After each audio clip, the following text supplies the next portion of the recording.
Professore, questa sera avete fatto una provocazione, ma è possibile davvero mangiare il panettone d'estate, tra l'altro in un borgo così bello come quello di Stramare? Beh, sì, quella del mangiare un panettone d'estate può essere così, una provocazione. In realtà poi, se andiamo a vedere un po' quello che è il racconto, noi siamo convinti che il panettone è il dolce per eccellenza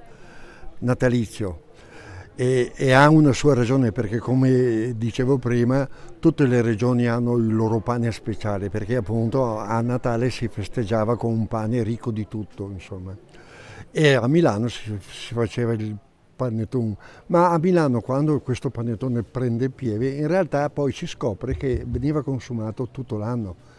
Il fatto che poi sia diventato il dolce natalizio per eccellenza si deve in parte ad Alemagna, no?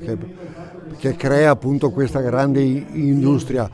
la pubblicità carosello che lo fa diventare questo, ma abbiamo delle testimonianze storiche molto belle che ci fanno capire come in realtà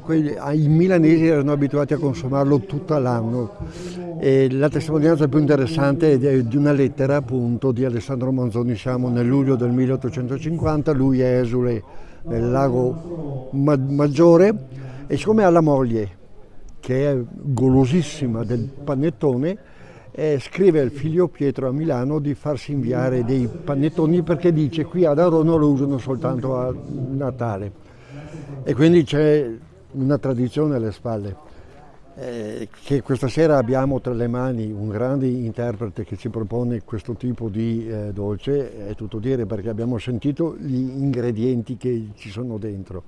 e quindi è una cosa assolutamente una novità per noi consumatori, nel senso che siamo proprio abituati, se noi andiamo nei supermercati oggi noi non troviamo il panettone, se non quelli in offerta speciale perché scaduti da 8 mesi, insomma. Quindi sono stati felici di aver portato qua Luigi Biasetto in questo borgo, in questo paesaggio, insomma.